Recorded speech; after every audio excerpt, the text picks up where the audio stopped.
Estudantes da Zona Leste de São Paulo participam de seminários sobre monitoramento de microplásticos na USP e reforçam o papel da juventude nas ações climáticas rumo à COP30.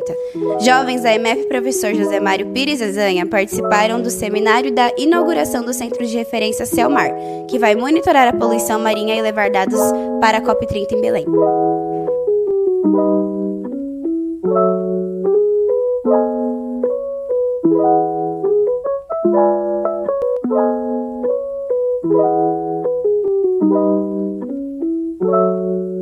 Olá, eu sou a Isabela Andresa. Olá, eu sou a Bianca Fernandes. E hoje, dia 13 de março de 2025, estamos no Instituto Oceanográfico da USP para o primeiro seminário sobre monitoramento de microplásticos nos oceanos e inauguração do Centro de Referências para a Quantificação e Tipificação do Lixo no Mar. Ligado à Cátedra Unesco de Sustentabilidade Oceânica da USP, liderado pelo professor Dr. Alexandre Turra, oferecerá infraestrutura avançada para pesquisa sobre poluição marinha, começando com um estudo pioneiro sobre microplásticos em bivalves coletados na costa brasileira.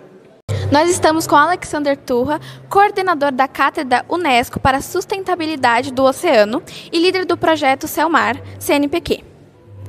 Como o Centro de Referência para a Quantificação e Tipificação do Lixo do Mar pode contribuir para o cumprimento de metas internacionais, como os Objetivos de Desenvolvimento Sustentável, ODS, da ONU, e especialmente o ODS 14, Vida na Água? Bom, para a gente poder falar sobre os ODS e saber se eles estão sendo atingidos, né, se a gente está conseguindo superar os desafios e buscar, né, o que a humanidade definiu como importante para o futuro, né, para a gente conseguir até 2030, a gente precisa medir, a gente precisa saber como as coisas estão. E o laboratório que a gente está inaugurando aqui na Universidade de São Paulo, ele é fundamental para que a gente consiga ter esse tipo de informação, monitorar os microplásticos, não só os microplásticos, mas todos os tipos de plástico que estão presentes no oceano, infelizmente, e com isso a gente ter muita clareza do que está acontecendo para poder, então, ter orientação sobre como a gente pode combater esse problema e avaliar se o que a gente fez de atividade está realmente surtindo algum efeito, monitorando e sabendo se a melhora aconteceu. Quais são os efeitos mais significativos da poluição nas comunidades costeiras e na biodiversidade marinha? O lixo no mar é um problema, porque ele é um elemento que não deveria estar dentro do ambiente marinho, mas acaba estando. E lá ele vai causar uma série de impactos na biodiversidade como um todo. Por exemplo, os organismos marinhos podem ingerir partículas plásticas, e quanto menor a partícula, por exemplo, os microplásticos, mais seres vivos, inclusive aqueles de tamanho muito pequenininho, vão poder ingerir. Mas também a gente tem outros tipos de itens, como as redes de pesca, que acabam emaranhando a biodiversidade e matando os animais, inclusive, né, no caso de tartarugas e golfinhos, por afogamento. Isso pode acontecer, inclusive, com a gente. Então, quando a gente fala do lixo no mar, a gente está falando de impactos no ser humano também. Não só pelo que a gente come na natureza, né, que a gente tira da natureza, mas por efeitos diretos que ocorrem diretamente na gente. A gente está falando também do impacto, por exemplo, no turismo. As praias, quando estão cheias de resíduos, elas acabam ficando menos atrativas para o turismo e as pessoas acabam mudando de local. Isso leva a problemas, a prejuízos enormes para a economia de municípios pequenos ao longo da costa brasileira. Então a gente está falando de uma série de consequências que precisam ser compreendidas para que a gente consiga pensar nas origens desses problemas e atacar essas origens para a gente não ter nada menos do que dos mares o melhor. Gostou dessa? O que você acredita ser essencial para garantir um futuro saudável para os oceanos em relação à questão dos microplásticos? É fundamental que a gente proteja, né, a saúde, ou que a gente trabalhe para garantir a saúde do oceano, para que o oceano seja saudável e, ao mesmo tempo, produtivo, para que a gente possa usufruir dos benefícios que o oceano traz para a gente. Para isso, a gente tem que ter uma responsabilidade muito grande, né? Responsabilidade por tudo aquilo que a gente faz enquanto atividade humana, enquanto ser humano. O uso dos recursos que a gente acaba tirando do mar, ou mesmo os resíduos que a gente gera e acabam indo para lá. Isso faz com que a gente tenha que ser comprometido com aquilo que foi útil para a gente. Então, se você tem uma embalagem que foi útil para te trazer alimento fresquinho, né, ou uma água limpinha, você tem que ter uma responsabilidade para cuidar dessa embalagem depois. É claro que no âmbito da indústria a gente tem que ter embalagens que sejam mais fáceis de serem recicláveis, de serem recicladas. E com isso a gente vai aumentando a capacidade de reciclagem. E com isso a gente tem que trabalhar o consumo consciente, a produção sustentável, para que a gente diminua cada vez mais a chance dos resíduos irem parar no ambiente, nos rios e no mar. Quais são os próximos passos para o CELMAR CNPq após a sua inauguração? E como o centro pretende se consolidar como referência global em sustentabilidade oceânica? A gente pretende fazer com que a gente consiga capacitar pessoas para que elas consigam utilizar as técnicas e os equipamentos que estão disponíveis no centro. Então, um trabalho de formação de pessoas para poder fazer esse trabalho de medição. Quando a gente faz isso, a gente está trabalhando na formação de pessoas, na produção de ciência, e indiretamente, e na medida do possível, fazendo com que essa ciência dialogue com quem toma a decisão, para que esses dados eles possam ser utilizados para que a gente consiga ter ações do poder público para combater os problemas e para saber se as coisas estão acontecendo. No mundo inteiro, esses movimentos ainda são raros e pontuais. A gente tem só alguns exemplos em algumas regiões do mundo. E, nesse sentido, o Estado de São Paulo, a Universidade de São Paulo, o Brasil, acaba fortalecendo o seu papel de liderança nessa agenda científica e nessa agenda de políticas públicas para enfrentar o lixo no mar. E isso é um motivo de orgulho para o nosso país. Alexander, muito obrigada pela sua entrevista. Eu estou agora com Alexandre Moreno, gerente de comunicação e relacionamento do Voz dos Oceanos. Como a expedição Voz dos Oceanos envolveu comunidades costeiras e pescadores na coleta de dados e na conscientização sobre a poluição marinha? Olha, isso é uma característica das nossas expedições.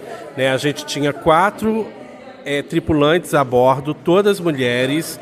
Dessas 4, 3 cientistas, 2 biólogas e uma oceanógrafa. Mas, para aproximar a ciência, da sociedade, da gente, a gente transformou essa pesquisa científica também numa aventura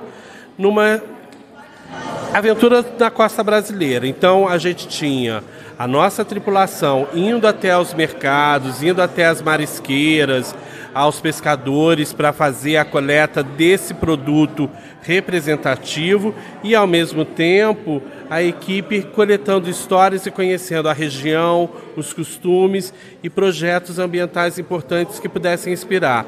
Em breve, muito em breve, a gente vai estar lançando a série com toda essa trajetória científica, com uma narrativa gostosa de se ver. Como a Voz dos Oceanos e o CELMAR, CNPq, planejam utilizar os resultados das pesquisas para influenciar discussões globais, como as que ocorrerão na COP30 em Belém? Aqui a gente tem no CELMAR um marco e um legado muito importante que nos traz muito orgulho, que é esse laboratório específico. A gente fica feliz em ver que a gente conseguiu, unindo as nossas forças, atrair um terceiro parceiro, que é a Shimadzu, que doou um equipamento extremamente relevante para essa pesquisa da Voz dos Oceanos com a USP, mas também para diversas pesquisas que virão pela frente. Esse estudo, agora com esse equipamento, com o laboratório, a gente vai ter um estudo a partir das análises de todos aqueles bivalves coletados, e que vai mostrar precisamente um mapa da poluição de microplásticos na costa brasileira e, ao mesmo tempo, um mapa também de quão comprometida está a nossa saúde alimentar pela ingestão desses bivalves. Muito obrigada, Lê. Nada. Eu estou com Cláudia Condé, especialista do setor de águas litorâneas da CETESB. Como a CETESB pode colaborar com o CELMAR, CNPq, no monitoramento da qualidade das águas costeiras e na gestão de poluentes como microplásticos? Então, acho que vai ser uma contribuição mútua, entre a CETESB e o CELMAR. Eu já venho conversando isso há bastante tempo com o IO. E a ideia é a gente fazer o monitoramento da água e sedimento, que a gente já tem há mais de 10 anos, em 70 pontos do litoral, e com as nossas amostras para elas serem analisadas aqui nesse laboratório. Ou treinar os nossos técnicos da CETESB a fazerem essa análise para depois dar continuidade no nosso monitoramento. quais são os principais desafios enfrentados pela CETESB no monitoramento da poluição marinha, especialmente em relação aos microplásticos? Com relação aos microplásticos especificamente, são os equipamentos que fazem essa análise e o treinamento dos nossos técnicos de laboratório para essa análise específica, porque a gente ainda não tinha esse parâmetro, ele vai ser incluído. Então esse seria o maior desafio atualmente. Como os dados gerados pelo CELMAR, CNPq, podem ser integrados aos sistemas de monitoramento da CETESB para aprimorar a gestão ambiental no estado de São Paulo? Então, a ideia é a gente ter nessa parceria CETESB e CELMAR o monitoramento do microplástico, né? Definir áreas que têm maior problema, quais os polímeros que são mais impactantes, para a gente poder definir as políticas públicas do Estado. E como que nós, jovens, podemos contribuir na redução de plásticos na sociedade e, por consequência, a redução da poluição marinha? Vocês, jovens, têm um papel importantíssimo. Então, tem uma série de produtos plásticos que vocês não só devem reciclar, mas como devem recusar ou substituir por uma outra coisa. Então, muitos plásticos, eles, na verdade, não precisam ser utilizados. Então, em vez de utilizar plástico, utiliza outra coisa ou simplesmente não utiliza. Não vou passar glitter no rosto para ir no carnaval. Tem glitter orgânico. Eu não vou usar um canudinho, um copinho plástico, eu vou levar o meu copo, eu tenho o meu canudo de aço. Então, essas são as coisas que individualmente cada um pode fazer, mas no fim vai ter uma contribuição muito boa. E você falou sobre parcerias, né? E existe alguma parceria da CETESB com as escolas públicas? Existe essa parceria na parte de educação ambiental, que na verdade não é a CETESB especificamente, é a Coordenadoria de Educação Ambiental, que é da Secretaria de Meio Ambiente. Que na verdade agora é CEMIL, Secretaria de Meio Ambiente, Infraestrutura e Logística. Mas dentro dessa secretaria tem uma subsecretaria de Meio Ambiente que tem um programa de educação ambiental. A CETESB sempre ajuda nesses programas da secretaria apoiando. Então não tem a CETESB diretamente não, mas via Secretaria de Meio Ambiente. Muito obrigada. Olá, eu sou Davi Henrique do Imprensa Tinhazanha e hoje eu estou aqui com o gerente de produtos da Shimadzu no Brasil, Lucas Marinho.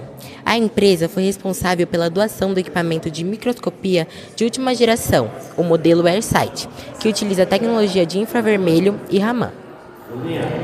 Além das pesquisas, como a Shimadzu enxerga o potencial do equipamento doado para ser utilizado em atividades de ensino e capacitação técnica no Instituto Oceanográfico da USP. Bom, olá a todos, obrigado pela entrevista aqui.